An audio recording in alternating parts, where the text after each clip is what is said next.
मैं तो कहता हूं कि चेहरे की उदासी कम होगी, बातों में खनक आ जाएगी। 2-4 रोज इन उलमा के साथ रहिए, चेहरे पे चमक आ जाएगी।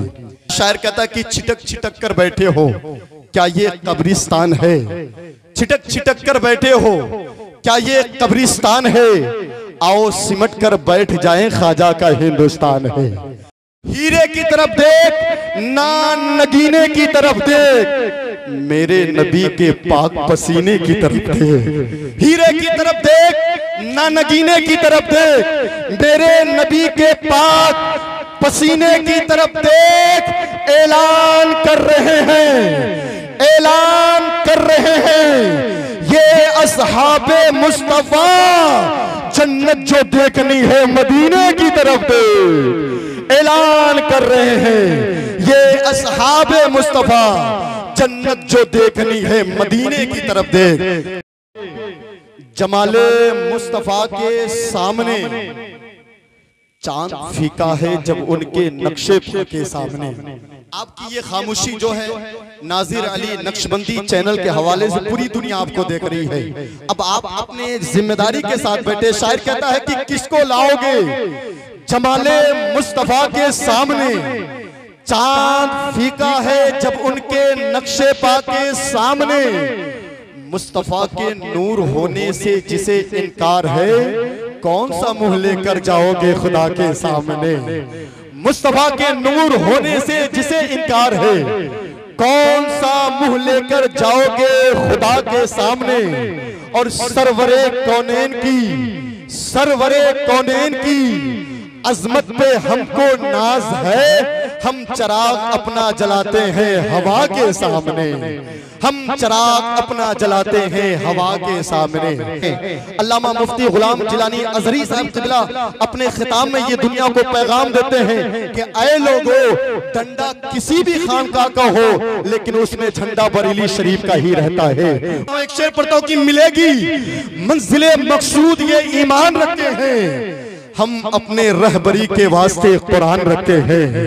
मिलेगी मंजिले मकसूद ये ईमान रखते हैं, हम अपने रहबरी के वास्ते कुरान रखते हैं। वफादारी वतन से हो, वफादारी वतन से हो, यही इस्लाम कहता है, हम अपने दिल के गोशे में हिंदुस्तान रखते हैं। वफादारी वतन से हो, यही इस्लाम कहता है, हम अपने दिल के गोशे में हिंदुस्तान रखते हैं। और हम सुन्नियों को, मुसलमानों को जितना मुसलमान होने पर नाज है, उतना ही हमें हिंदुस्तानी होने पर भी नाज है। तभी तो किसी शायर ने कहा था कि आलम पना ना तो सुल्तान जाए, आलम पना और ना सुल्तान जाएंगे, जन्नत में सिर्फ साहिबे ईमान जाएंगे।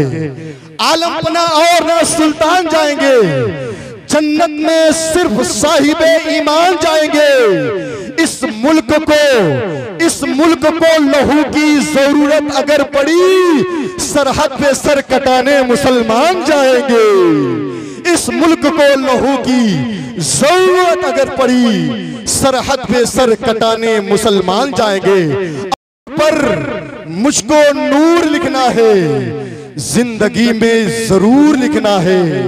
आसमां चांद का वर्क दे दे मुझे, मुझको नाते हुजूर लिखना है।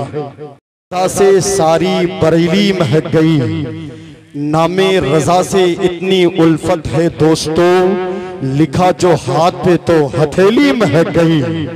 नामे रजा से इतनी उल्फत है दोस्तों, लिखा जो हाथ पे तो हथेली महक गई। तो इसलिए कि तराजू में जफाएं तौलना बेहद जरूरी है, तराजू में जफाएं तौलना बेहद जरूरी है। अदू के राज को अब खोलना बेहद जरूरी है, अदू के राज को अब खोलना बेहद जरूरी है।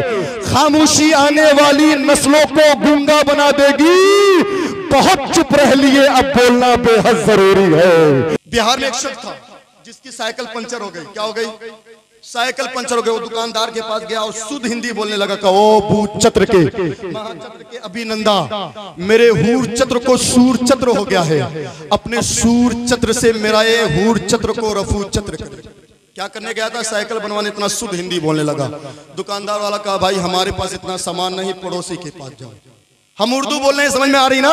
हम तो कहते हैं हमारी बज़्म में आओ तुम्हें उर्दू सिखा देंगे, हमारी बज़्म में आओ तुम्हें उर्दू सिखा देंगे, तुम्हारी नफरतों में प्यार की खुशबू बसा देंगे।